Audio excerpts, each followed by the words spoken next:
Olá! O Ministério Público de Minas atuou decisivamente em um acordo em conjunto com a Advocacia Geral do Estado para garantir a continuidade da parceria público-privada inédita no país para a construção e operação do Complexo Penal de Ribeirão das Neves. Então, Além das Montanhas de hoje, vai falar sobre este trabalho conjunto, de mediação e de solução adequada de conflitos como este.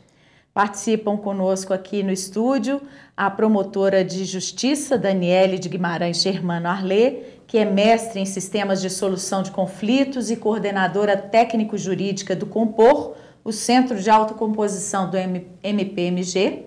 Ao meu lado está o procurador do Estado, Kleber Reis Greco, coordenador da Câmara de Prevenção e Resolução Administrativa de Conflitos da Advocacia Geral do Estado de Minas Gerais. Remotamente conversa conosco o Rodrigo Gaiga, que é CEO da GPA, a empresa parceira do Governo do Estado para a construção e administração do Complexo Penal de Neves. E ainda aqui no estúdio está conosco o jurista, ex-procurador do MPMG e atual secretário de Estado de Justiça e Segurança Pública de Minas, Rogério Greco. Muito obrigada pela presença de todos vocês aqui na TVMP para esse debate tão importante sobre esse acordo, inédito. Antes de começarmos, eu queria, para contextualizar o caso, mostrar para os telespectadores um vídeo, um breve histórico sobre o projeto da PPP para a construção do Complexo Penitenciário de Neves. O contrato de parceria público-privada foi assinado em 2009 entre o Governo do Estado e o Consórcio Gestores Prisionais Associados, o GPA. As 5 empresas parceiras que venceram a licitação ficaram responsáveis pela construção e administração do Complexo Prisional de Ribeirão das Neves, que contaria com 5 unidades, inspiradas na experiência inglesa. O contrato, com prazo de 27 anos, estabelecia 380 indicadores de desempenho definidos pelo Governo do Estado.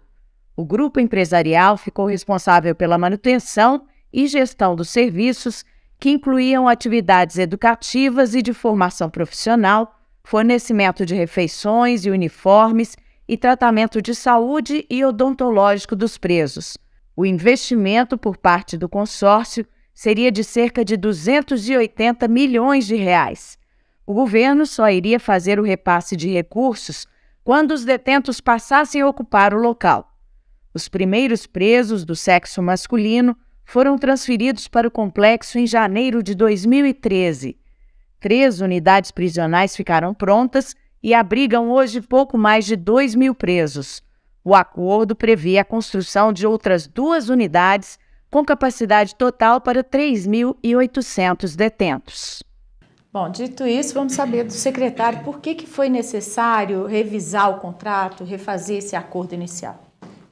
A necessidade foi um contrato novo, um contrato inédito, na verdade, o primeiro contrato desse sentido no Brasil. Então, nós tínhamos 5 procedimentos administrativos punitivos, uma série de ações na Justiça. Quando assumi a secretaria, era uma determinação do governo que a gente resolvesse esses problemas que estavam havendo na parceria, e são parceiros. Como disse na reportagem, o contrato tem 27 anos de duração. Então, foi um contrato, o primeiro contrato dessa forma no Brasil, obviamente que ele precisava de reajuste, de pequenos ajustes. Isso foi feito assim que nós assumimos a secretaria. Nós começamos com reuniões periódicas para poder fazer esses ajustes, até que surgiu o Compor. Então, o Compor para nós foi uma solução fantástica, foi uma ideia fantástica do Ministério Público. Assim que nós soubemos da criação do Compor, eu entrei em contato com o Jarbas, falei com o Dr. Jário também dessa necessidade que nós tínhamos de trazer isso para o Ministério Público, porque nós queríamos, na verdade, fazer tudo da forma mais clara possível, com a maior publicidade possível. E foi isso que foi feito. Então, a ideia foi realmente fazer pequenos ajustes no contrato de ambas as partes, para que o contrato pudesse prosseguir e caminhar normalmente. Bom, queria saber do Rodrigo, para a GPA, quais foram as vantagens de fazer esse acordo, ao invés de percorrer o caminho do processo judicial? Certamente um acordo, ele agrega valor para as 2 partes. Como o secretário muito bem colocou, é uma parceria. E uma parceria em cima de um contrato também posto anteriormente, muito novo. né? E é o único contrato hoje no Brasil ainda vigente, são 10 anos. Então, é natural que a forma que ele foi concebido, que se façam alguns ajustes. E é esse momento que a gente está vivenciando, né? E, de fato, como muito bem colocado pelo secretário, o doutor Rogério, é necessário ser uma parceria entre as partes, é necessário conversar e tratar as divergências técnicas que ocorrem, técnicas jurídicas que ocorrem ao longo do contrato. Então, isso dá segurança jurídica para todas as partes envolvidas, absolutamente todas. Então, certamente é a melhor forma de negociação, né? Pela agilidade, pela segurança jurídica que está sendo dado e por todos os trabalhos que aqui já foram relatados, né? As reuniões, os entendimentos, os alinhamentos e entendimentos. Então, certamente é vantajoso para todas as partes envolvidas, no nosso entendimento, claro. As do contrato tiveram que ser revisadas, que poderiam causar algum prejuízo para a GPA, né? Essa colocação de tantos requisitos, né? Eram 380, me parece, no contrato inicial. O que foi necessário mudar? Na verdade, nós estamos num processo de mudança.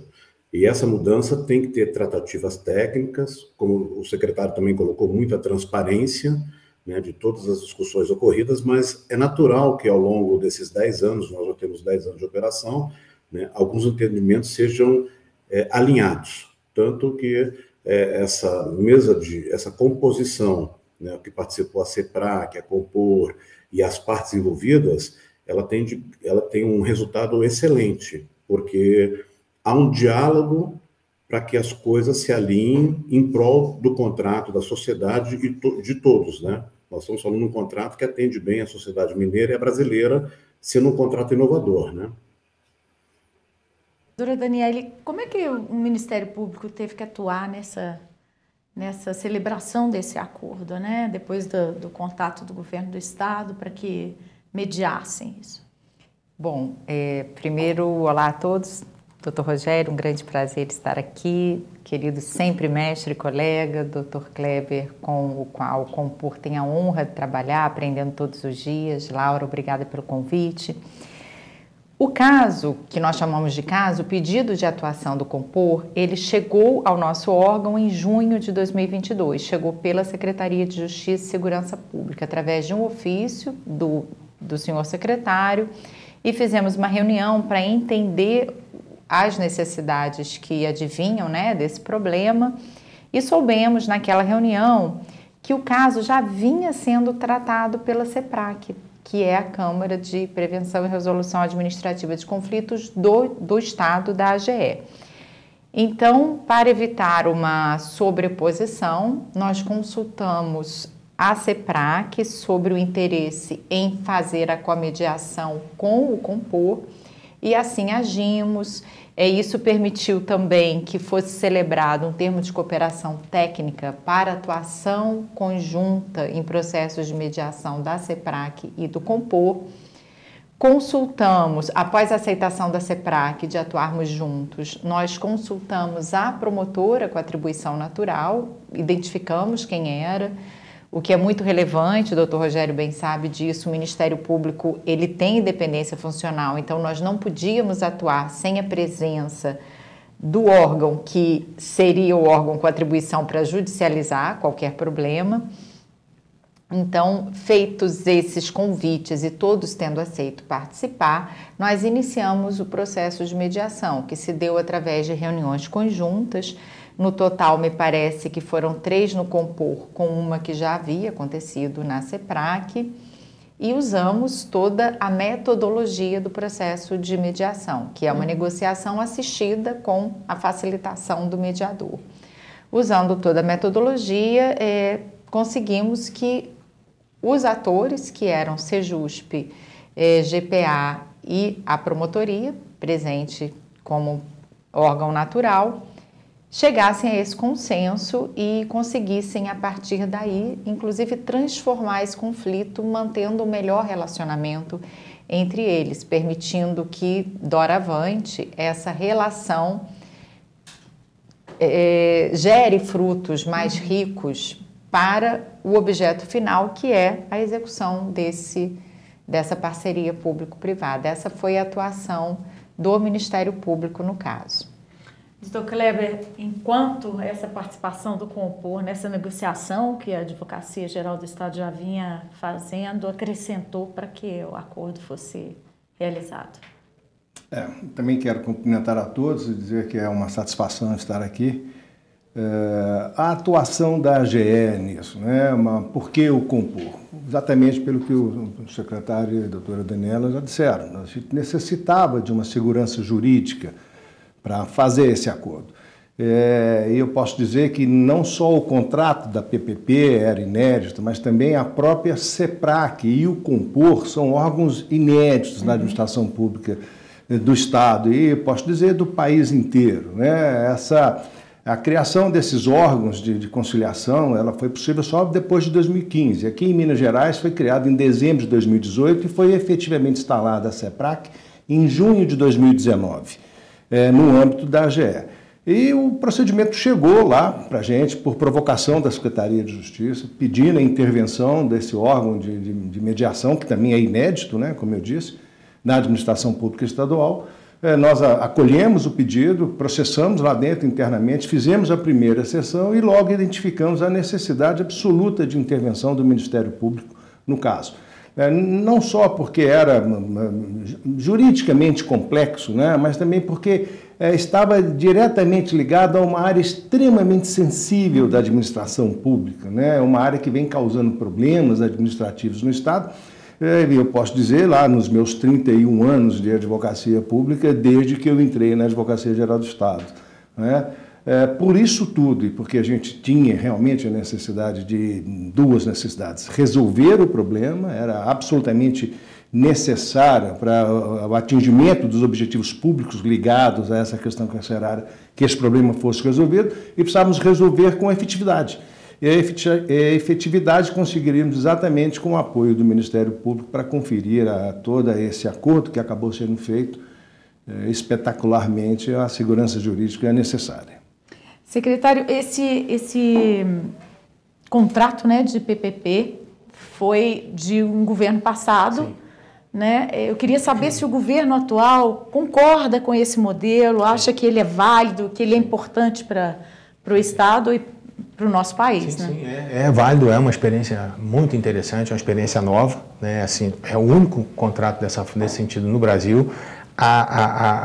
O nosso relacionamento, né? Essa nossa parceria público-privada, ela tem sido uma parceria muito bem sucedida. Então, realmente, havia necessidade justamente desses pequenos ajustes para que aqueles problemas todos anteriores que tinham sido criados, até na própria construção inicial do contrato, eles fossem resolvidos. E sempre foi a intenção do nosso governador de realmente dar continuidade a esse contrato, ter um relacionamento o melhor possível com o nosso parceiro. E é isso que a gente tem feito desde que a gente assumiu a secretaria. Rodrigo, esse modelo para o Complexo de Ribeirão das Neves é inspirado num modelo inglês, né? Para vocês, ele tem sido eficaz para atender aos fins, né? Certamente ele tem, eu diria que não para a GPA, mas para a sociedade mineira como um todo, no momento que você proporciona uma série de trabalhos efetivamente, né, e traz o foco principal nas pessoas que são os indivíduos privados de liberdade que acabam usufruindo dessa forma de contrato e dele, o que está proposto nele, né? Então, a questão da educação, da questão laboral, da questão de saúde e assim por diante. Então, é um modelo que tem se mostrado eficiente, ainda não cientificamente falando, mas com algumas amostragens de algumas pessoas que já saíram daqui e que não retornaram ao crime. Então, nesse momento, quem ganha é a sociedade mineira, o governo e assim por diante, né? Que a gente consegue efetivamente interromper um ciclo de violência, efetivamente através de um trabalho com bastante técnica, competência, e deixando claro que sempre é um trabalho conjunto, né? Nós estamos falando aqui de uma gestão compartilhada do Estado. Esse é um projeto do Estado e que a GPA está aqui fornecendo a condição para que o Estado consiga executar da melhor forma possível. Então, certamente, eu diria a você que toda a sociedade ganha com trabalho efetivo dentro de um segmento que muitas vezes é deixado de lado, né? E que, de certa forma, traz uma contribuição negativa para a nossa sociedade. Então, eu diria que o ganho é de todos, principalmente nós, sociedade como um todo. Como empresa do setor privado, né, um contrato que vale a pena, né? O resultado para a sociedade a gente entende que é positivo, mas para o lado empresarial, para o lado privado? É um contrato muito novo, né? Como todas as coisas novas, você tem um aprendizado. Então, é um contrato ainda que, para o privado, vamos dizer assim, né, acaba deixando ainda muita experiência a ser seguida ao longo do tempo. Então, eu diria para você que, até diferente do que muitas pessoas falam, ele não tem uma margem financeira, que talvez seja a sua pergunta, tão atrativa, mas tem um trabalho como um todo, né? Nós temos aqui um trabalho de retorno a ser executado, tem uma entrega a ser executada efetivamente contratada pelo Estado, e como eu já disse anteriormente, tem um aproveitamento dos indivíduos que estão usufruindo, né? E eu costumo dizer que essa é uma parceria público-privada muito complexa, porque nós estamos falando de uma população que evolui tanto no tipo de crime como no nível de agressividade. Então, ao longo desse período do contrato, ela tem uma dinâmica. Ele não é um contrato estático, ele é um contrato que tem uma complexidade. Nós estamos lidando com seres humanos, né? Então, é isso que eu queria colocar. De certa forma, o maior ganho, impreterivelmente, esquecendo, inclusive, como você pôs, né, de governos, esse é um contrato de Estado, isso não é um contrato de governo. Né? Esse é um contrato que quem ganha, quem vem usufruindo desses 10 anos, é a sociedade mineira. A participação do Ministério Público nisso também, imagino que seja para garantir que seja uma parceria de interesse social, né? Não só de quem está no complexo, né, no presídio, da empresa ou do governo atual, mas para a sociedade. Isso está garantido que é um contrato que vai trazer benefícios sociais? Sem dúvidas, sem dúvidas. E a presença, no caso, se deu também pela Promotoria de Defesa do Patrimônio Público, com o cuidado de velar pela legalidade, pela lisura do que está contratado ali entre Estado e os gestores prisionais associados. Há essa segurança jurídica, como bem falou o Dr. Kleber. É muito importante a presença do MP ali, não só para cuidar do retorno social, mas também para garantir que o contrato se deu de maneira proba, sem questões que pudessem levar à suspeição de improbidade. Ok, nós vamos para um breve intervalo e voltamos já já para esse nosso debate. Aguarde.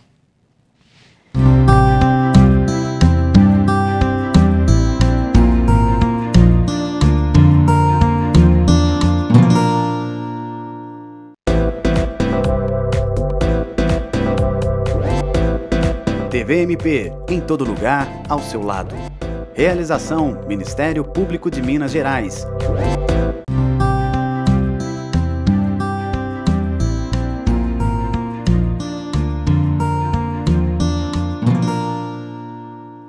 Estamos de volta com a Além das Montanhas, que hoje fala sobre o acordo celebrado com o apoio do MPMG para a manutenção da parceria público-privada do Complexo Penal de Ribeirão das Neves. Então, eu pergunto para o Rodrigo, em que esse acordo colaborou para o serviço que está sendo prestado no Complexo de Neves? Esse serviço, esse contrato, ele sendo complexo, ele tem uma fiscalização bastante intensa, o que é muito bom, porque garante uma transparência dos trabalhos. E aí nós temos uma fiscalização do próprio poder concedente do Estado, que permanece com o diretor público geral e diretores dentro da unidade. Nós temos a GPPP, né, que é uma área da secretaria que fiscaliza todos os indicadores e a execução do contrato. Além disso, nós temos o verificador independente, né, que é um terceiro ator que também fiscaliza as obrigações contratuais. Então, quando você faz um acordo, e nesse acordo você estabelece o entendimento dos indicadores, mitigando interpretações equivocadas, e aí, como muito bem colocada, trazendo uma segurança jurídica do contrato, só há ganhos, né? Então, é necessário fazer essa revisão, como nós temos trabalhado intensamente aí com a equipe do Dr. Rogério, da Secretaria, exatamente nessa evolução. Então, basicamente, é fazer com que todas as partes envolvidas na fiscalização e execução do contrato tenham a compreensão igualitária das situações. Então, no momento que você estabelece e escreve muito bem as regras a serem seguidas, né, um glossário, que é o que significa cada evento, cada situação, você mitiga interpretações equivocadas de tantos atores que pertencem ao contrato, efetivamente. Então, ele é de extrema relevância, esses trabalhos, esse acordo, ele abre exatamente essa condição desses trabalhos e, novamente, falando o que o doutor Rogério traz, é um diálogo entre as partes para que as coisas evoluam e quem ganha somos todos nós, né? Fala de indicadores, será que pode dar algum exemplo para que o público compreenda bem que indicadores são esses que seriam para apontar a eficiência, né, do serviço? Eu vou trazer um exemplo, talvez fique mais claro para as pessoas. Nós temos um indicador de objetos não autorizados. E no momento que a concessionária, dentro do plano de assistência material, ela fornece um padrão de cueca, vamos supor, e lá dentro é encontrada uma cueca box que é diferente do padrão que é fornecido pela concessionária, isso é objeto de discussão, né?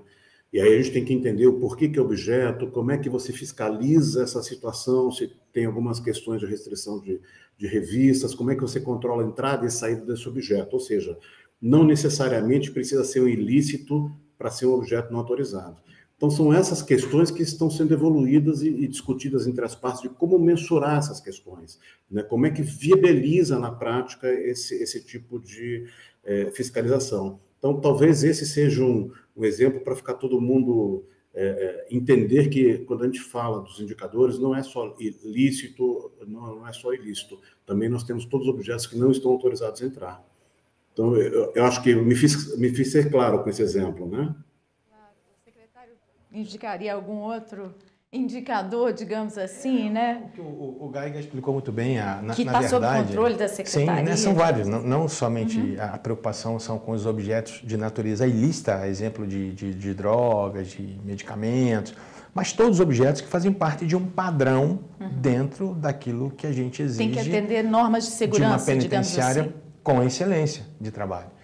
A minha tese de doutorado foi sobre o sistema prisional e eu tenho uma proximidade com o sistema prisional espanhol. A nossa PPP, ela se aproxima muito do sistema prisional espanhol no sentido da excelência do trabalho, na excelência da entrega. Então, infelizmente, nós ainda temos aquela cultura de você entrar no sistema prisional. No Brasil, de uma forma geral, não estou criticando o nosso estado de Minas Gerais, não, porque o problema não é de agora. Eu entrei no MP em 1989 e não vi diferença nenhuma do sistema prisional de 89 para hoje.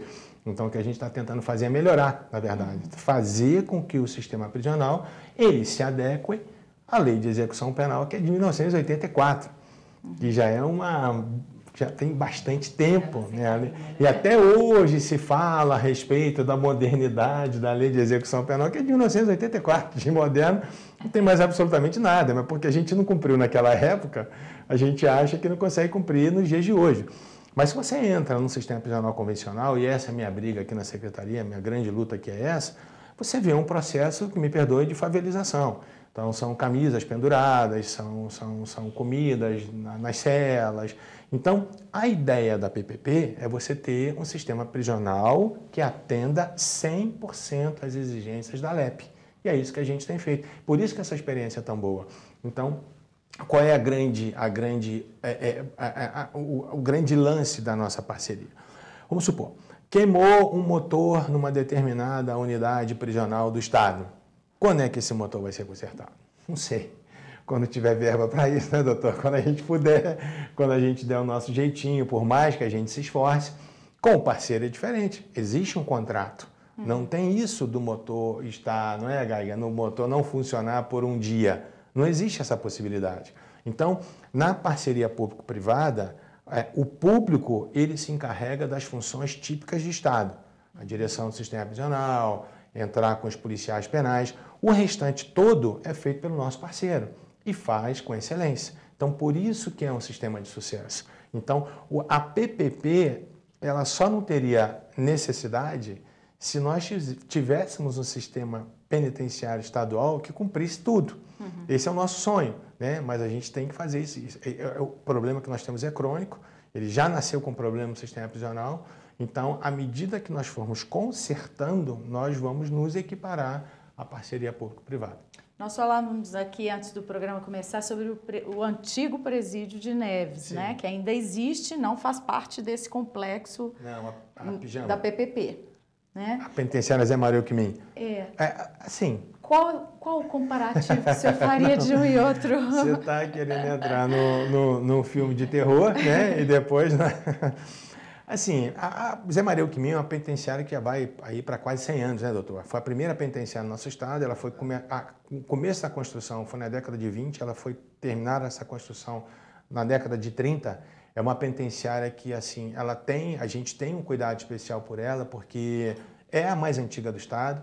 Ela é, inclusive, o prédio da penitenciária é um prédio tombado, então muitas características daquele prédio têm que ser mantidas. O governador, pela primeira vez na história, pelo que eu saiba, esse dado que eu falei com vocês, que eu entrei no MP em 89, eu nunca vi um governador liberar verba para a reforma do sistema prisional.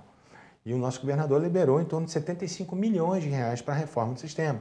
E a Zé Maria Alckmin é um dos focos da nossa reforma. Ela vai voltar a ser aquilo que era ela na década de 30. Porque apesar dessas unidades novas construídas, não se pode abrir mão de nós temos ali aproximadamente 1.000 vagas. Então, seria assim, uma coisa impensável você fechar uma unidade com 1.000 vagas. Então, o tempo inteiro o Estado é demandado por novas penitenciárias, por novas construções. Você fechar uma penitenciária onde ela pode ser reformada, amplamente reformada, a parte administrativa da Zé Maria Alckmin está toda reformada. O nosso problema é a parte interna, né, onde ficam as celas, onde fica toda a estrutura carcerária da Zé Maria Alckmin. Nós íamos fazer isso antes das chuvas, nós tivemos um problema jurídico, né, para que pudéssemos entrar na Zé Maria Alckmin. Esse problema agora já está resolvido. Terminando o período de chuvas, porque seria um trabalho perdido, nós temos, por exemplo, um teto todo da Zé Maria Alckmin que precisa ser reformado. Ou seja, chove dentro da penitenciária. É preciso retirar os detentos. É preciso realocar os presos. Então, é toda uma logística para você poder entrar e fazer essa reforma. Então, mas as coisas têm acontecido no sistema prisional aos poucos. Por exemplo, nós tivemos um problema sério aqui no Ceresp da Gameleira. Então, já está sendo objeto de reforma também por parte do governo. Então, a gente tem uma preocupação muito grande, primeiro, em reformar aquilo que nós temos, o que é possível. Porque nós recebemos uma herança também que foi muito complicada, que eram as antigas cadeias que ficavam sob a responsabilidade da Polícia Civil. Então, hoje, uma estrutura de cadeia pública não atende para o sistema prisional. Eu tive recentemente, se é que eu posso chamar isso de presídio de Nova Lima, aquilo ali era uma cadeia muito antiga, com 4 ou 5 celas, que é realmente um absurdo alguém estar dentro daquele lugar.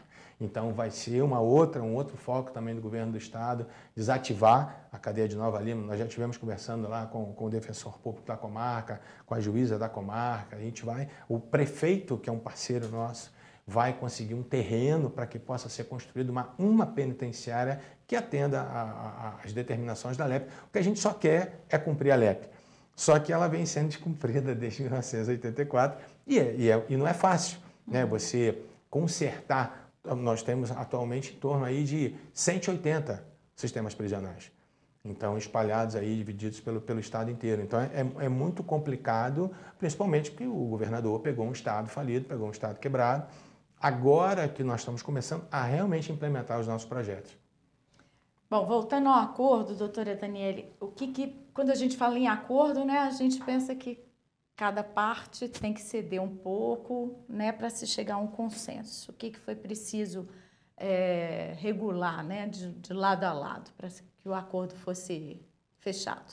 Quando você fala, Laura, você menciona que quando a gente pensa em acordo, a gente acha que cada parte tem que ceder, isso não corresponde ao que é teoricamente um acordo, né? Um acordo ele pode ser feito quando se pensa criativamente. Então você tem opções que são além da transação. A transação, sim, na fase de transação é necessário fazer concessões, mas um acordo ele pode ir além disso e não conter nenhuma concessão, porque há possíveis opções criativas que contemplam os interesses de ambos os envolvidos, o que me parece que aconteceu nesse caso, porque pensou-se criativamente para além do que seria, por exemplo, decidido por um juiz de direito ou por um árbitro. Esse contrato de PPP, o secretário bem sabe disso, doutor Rogério, ele é inédito, como ele já mencionou, inédito no Brasil, e além disso ele tem uma cláusula inédita também de compromisso arbitral. Então, já havia questões judicializadas relacionadas a esse contrato, mas além disso, há uma previsão de que as questões devem ser decididas por uma Câmara Arbitral.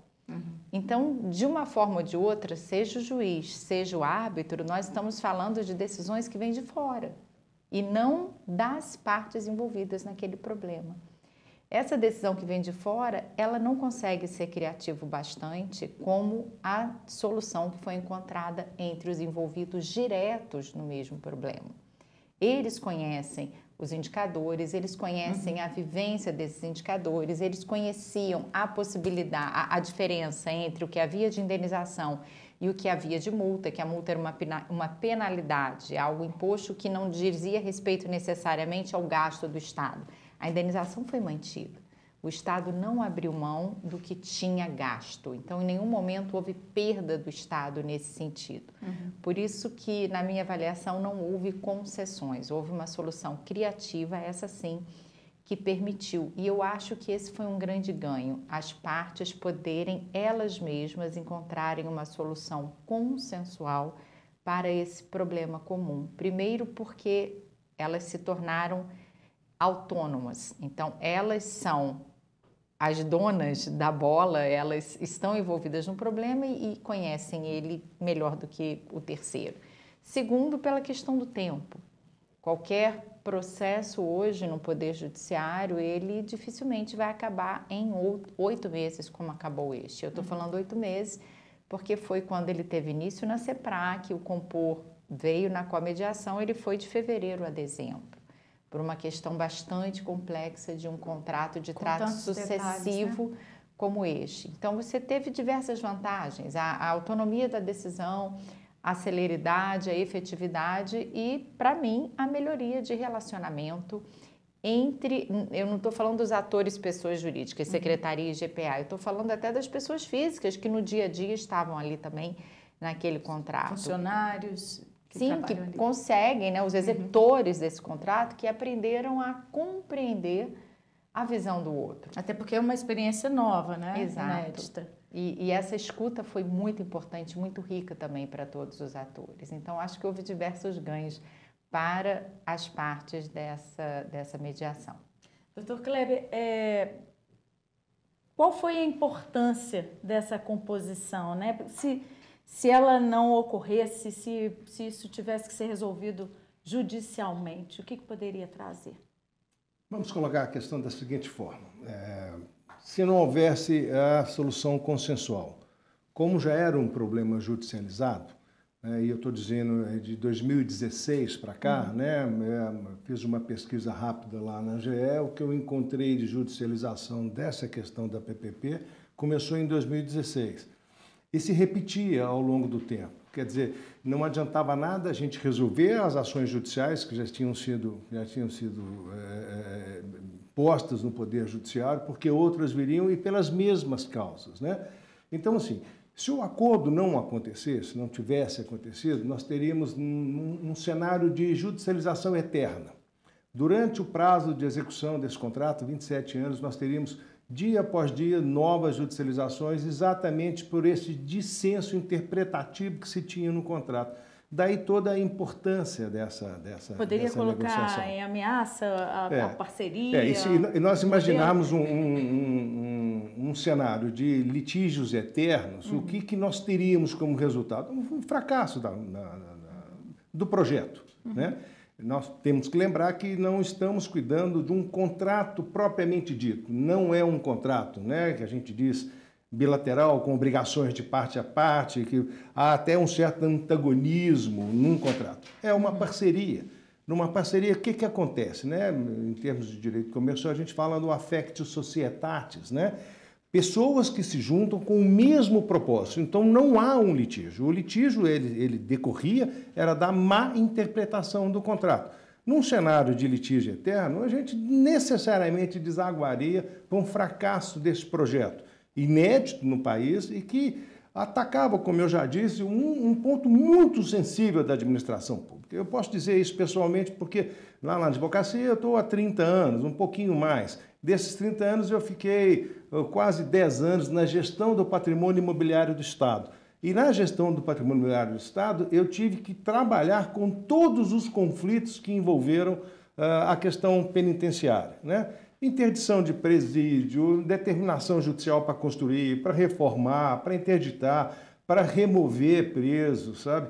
Até alguns absurdos que eram liberar presos de extrema periculosidade, como aconteceu em Contagem aí, no início dos anos 2000, o juiz da execução penal lá liberou 2 vezes, né, 2 turmas, 12 e 16 presos de altíssima periculosidade, que acabaram de ser liberados, cometeram outros crimes, e crimes assim, assassinatos, por causa estupros. Das condições. Né? Por causa das condições, né? Nós temos que entender, como o secretário falou, é um caos o sistema carcerário. E essa iniciativa, ela visa exatamente resolver esse problema. Como o secretário colocou, está resolvendo da melhor forma possível.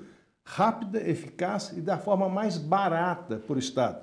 Porque a construção de uma penitenciária, ela vai alocar recursos que dá para você construir com o mesmo volume de capital umas 10 escolas, porque as necessidades construtivas de uma penitenciária são muito maiores do que uma sala de aula, né? Então a internização certamente desaguaria aí no fracasso desse projeto. Para dar um exemplo, eu consegui identificar rapidamente 40 ações judiciais que cuidam exclusivamente da questão carcerária. Quer dizer, era um cipoal jurídico insolúvel. A verdade é insolúvel. A luz que nós temos, a chance que nós temos de conseguir administrar isso é exatamente fazer com que essa PPP inédita no país, não canso de dizer isso, porque Minas Gerais novamente despontando no universo nacional com soluções, eu diria, milagrosas é um tanto exagerado, né? Mas soluções assim absolutamente palpáveis, tangíveis, que podem ser executadas dentro de um projeto de governo, né? Nós vamos voltar daqui a pouquinho, depois do intervalo, para falar exatamente desse exemplo que essa PPP pode dar para o resto do país. Aguarde.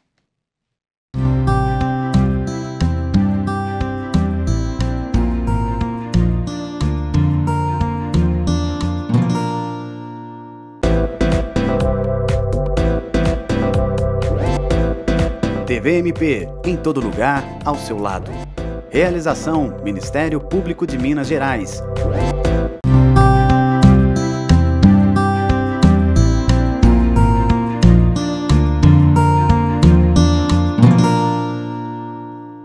Neste último bloco do Além das Montanhas, vamos falar sobre o ineditismo dessa parceria público-privada do Complexo Penitenciário de Ribeirão das Neves e também desse acordo celebrado pelo Ministério Público de Minas. Bom, Rodrigo, perguntando exatamente sobre isso, né? A primeira experiência para um grupo, né, empresarial no sistema prisional brasileiro. Como é que tem sido essa experiência e você acha que isso pode ser estendido, realmente pode ser um exemplo a ser seguido em outros estados, inclusive?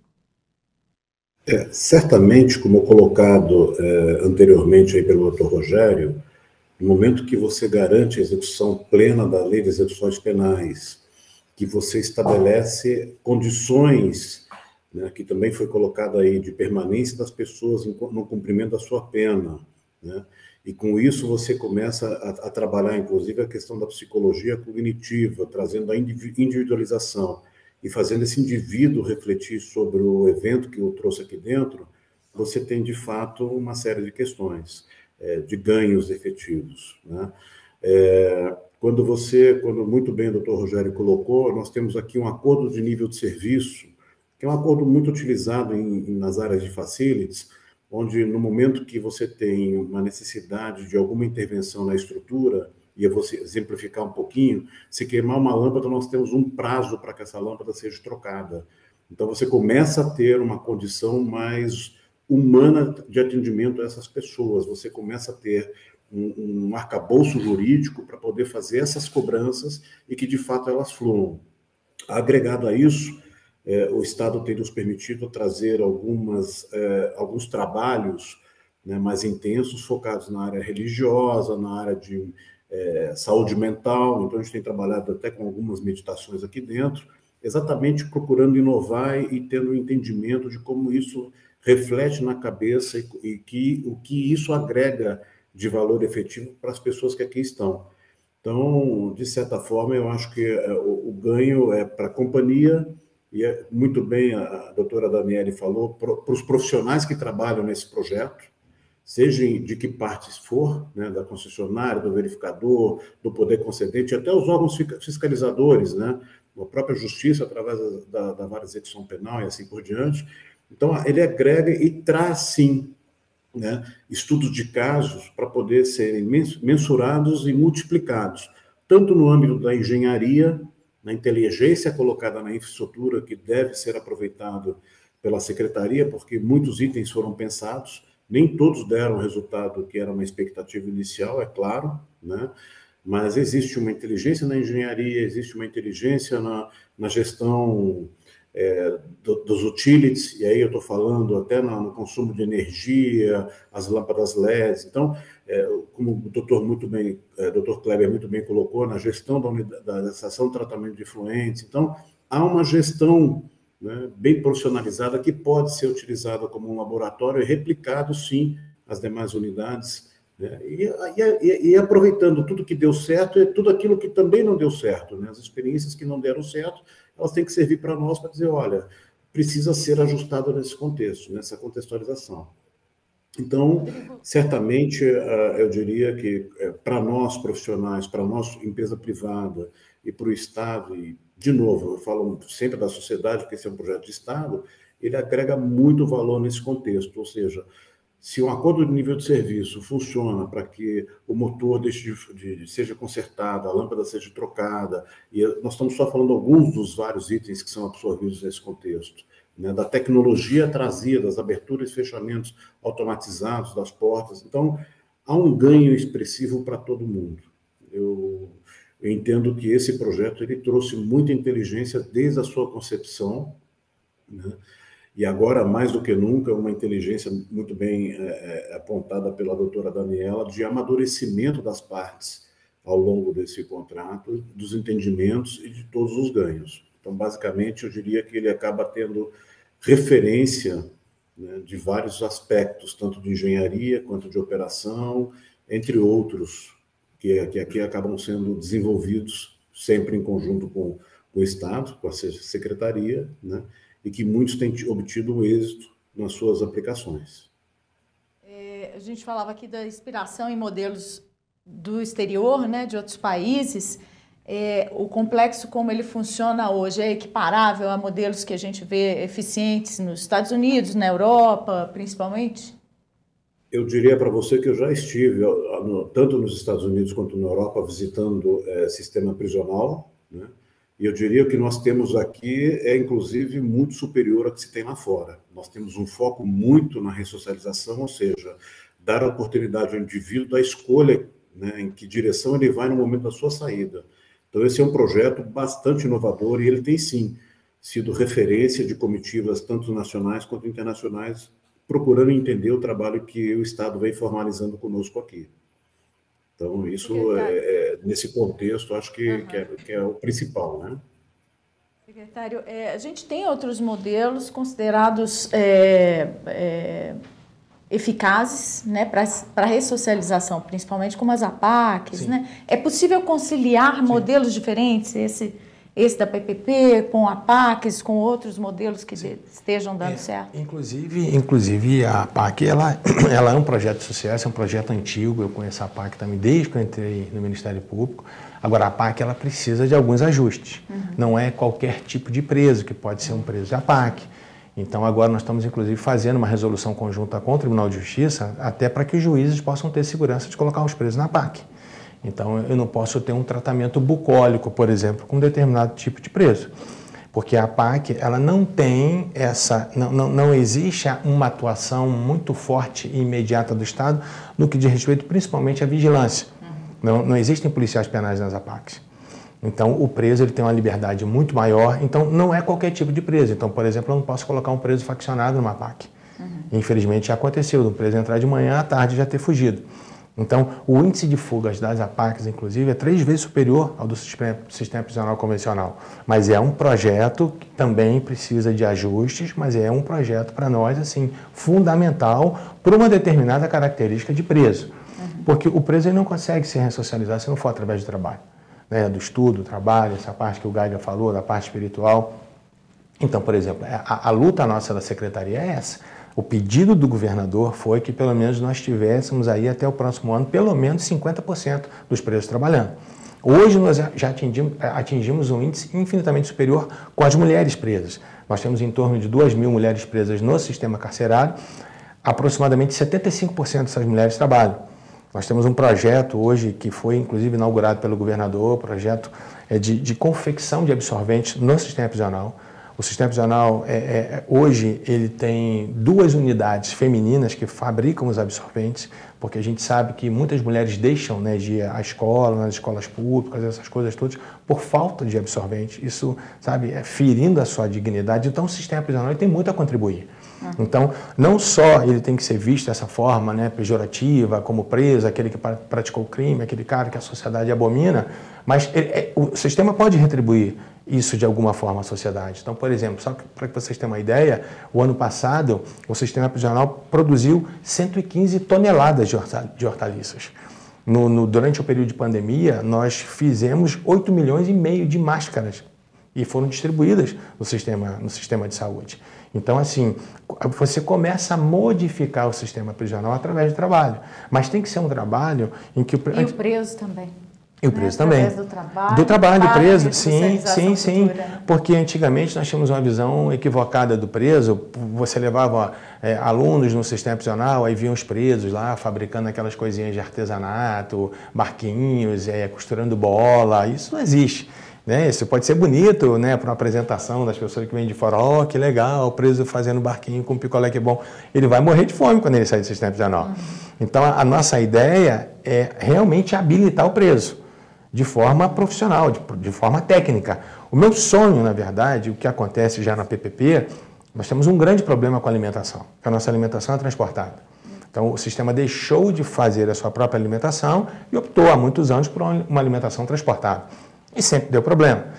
E aí a grande ideia nossa era trazer para dentro do sistema prisional, voltar com as cozinhas industriais. Aos poucos isso vai começar a acontecer na nossa penitenciária feminina aqui. Em Juiz de Fora, nós fizemos um projeto piloto e construímos uma padaria industrial, com todas as presas profissionalizadas pelo SENAC. Então, elas são padeiras profissionais. Então, isso que a PPP faz para a gente é muito importante, porque a gente consegue trazer com tranquilidade tudo aquilo que é exigido pela Lei de Execuções Penais é feito, né, com muita excelência pela parceria, pelos nossos parceiros.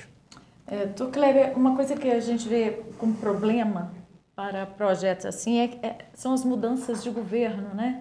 Quando se muda o governo, muitas vezes os projetos não seguem adiante. A Advocacia Geral tem como garantir o prosseguimento desses projetos que são importantes, que não podem ser paralisados ou voltarem atrás? Diria que garantia não. O que a AGE faz nesses casos é trabalhar para que esses projetos eles não sejam, como o secretário disse, e o Geiger também, não são projetos de governo, são projetos de Estado, né? E todas as vezes que um governo, né, os governos de 4 em 4 anos eles mudam, né? No máximo agora com a nossa Constituição são 8 anos. Depois disso muda necessariamente, vem outras cabeças, outras ideias, mas alguns dos projetos eles são permanentes no Estado, como é esse caso. Né? E nesses projetos a advocacia trabalha exatamente como trabalhou nesse caso do acordo, viabilizando a continuidade dos projetos de Estado, né? A Advocacia Geral do Estado, ela não interfere em políticas públicas, né? Ela é só um órgão de apoio para viabilizar a consecução dos objetivos públicos de todos os governadores que eventualmente venham para o Estado. Né? Eu já estou no meu 9º governador, né? 9º mandato, né? Por assim dizer. E eu vi isso ao longo do tempo. Existem atos de governo que são necessariamente, até pela natureza do que se trata, limitados no tempo, né? E existem atos de Estado, como esse e outros, muitos exemplos que nós temos no Estado. E a advocacia trabalha nisso, viabilizando a permanência, a continuidade desses atos de Estado. E qual que é a importância desse controle, né, dessa fiscalização permanente para que um projeto como esse sobreviva e se mantenha? Pois é, a doutora Daniele, ela tocou num assunto muito esclarecedor nesse aspecto, né, que é o próprio aprendizado. Por quê? Porque nós temos a fiscalização de regra, rotineira e normal. O que ela faz? Ela pega uma inexecução, uma inconformidade qualquer e aplica as sanções previstas ou na lei ou no contrato. Se limita a isso. Dentro desse universo, o que acontece? Acontece que a fiscalização alimenta os problemas, ela não resolve problemas, né? Ela mantém os problemas existentes e cria outros para o futuro exatamente por esse viés único que se via na fiscalização, que era exatamente a punição, né? Nós temos exemplo aí dos PAPs que foram feitos, né? A fiscalização pegava uma inconformidade dentro dessas 380 chances de inconformidade, né? Porque o indicador de eficiência é uma grande chance de achar uma inconformidade. Então, dentro desse universo, dessa quantidade enorme de indicadores, ela encontrava a inconformidade, iniciava o processo administrativo punitivo, aplicava a sanção. A GPA, por sua vez, com uma sanção que ela não concordava o que ela podia fazer, ela fazia, ia para o Poder Judiciário, solicitava do Poder Judiciário uma medida qualquer no sentido de coibir ou obstar esse PAP, e ela efetivamente conseguia. Quer dizer, o Judiciário, 6 vezes, se eu não estou enganado, reiteradamente apontou para o Estado que tem alguma coisa errada com a sua fiscalização. Depois desse movimento todo que nós fizemos, qual que é o grande aprendizado? O grande aprendizado é a transformação de visão. Né? A fiscalização hoje, essa é a nossa crença, né? Depois que participamos durante esses 8, quase 9 meses aí de mediação, a nossa crença é que a fiscalização tenha se despertado por outro lado, um lado didático, um lado cooperativo, um lado de entendimento, no sentido de que, apurada um desvio de rota, e um desvio de rota num contrato longevo desse, que mexe com um elemento absolutamente diferente dos outros contratos, que é, como o Geiger diz, o ser humano, né? Dentro dessa dinâmica toda, que é a mutação do perfil do preço, é absolutamente natural que desvios de execução aconteçam. Isso é absolutamente natural, seria até... vamos dizer, uma utopia imaginar que um contrato com esse tempo e com essa substância não tivesse esses problemas. Então, a fiscalização agora, frente aos problemas, o que vai acontecer, segundo a nossa crença e a nossa expectativa, não é, doutora Daniele? É que ela aponte o que está acontecendo, identifique o problema e parta para uma solução, muito antes de partir para uma punição. Essa é a nossa crença, esse é o nosso desejo, essa é a nossa expectativa. E temos razões para acreditar que assim vai ser, exatamente pela abertura do diálogo que esse processo de mediação provocou entre as partes interessadas. Perfeito. Doutora Daniele, para a gente encerrar, o que essa experiência para chegar a esse acordo mostrou para o Ministério Público e pode mostrar, né, como exemplo para o restante do país? Bom, vamos lá. E aí eu vou falar do Ministério Público como um todo, né? Eu acho que no Ministério Público todos, né, somos, seja promotores, procuradores, somos todos promotores de justiça, e justiça como valor humano. Então, a nossa grande missão é promover justiça. Como o Ministério Público ganhou aqui no primeiro momento, ao permitir a continuidade e a melhoria de relacionamento entre as partes desse contrato, que, em última análise, atende há necessidade fundamental de permitir que pessoas privadas de liberdade não sejam privadas de direitos fundamentais. A grande teoria do ciclo da violência, do trauma, o grande princípio fundante é pessoas feridas ferem pessoas. Enquanto nós estivermos ferindo pessoas privadas de liberdade, é muito provável que elas saiam e vão reinfracionar, vão reincidir porque estão feridas. Ou seja, atender a direitos fundamentais é uma forma de curar também pessoas de feridas prévias e permitir que elas sejam, que elas continuem pertencendo à sociedade, porque vão continuar, não importa a natureza do ato, elas continuam pertencendo à sociedade, a gente tem que enxergar isso.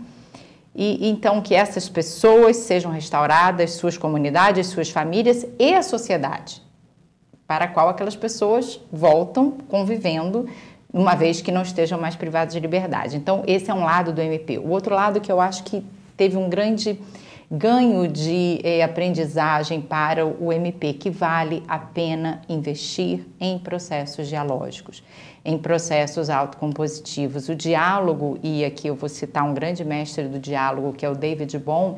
Diálogo, na origem etimológica da expressão, é compreensão através da palavra.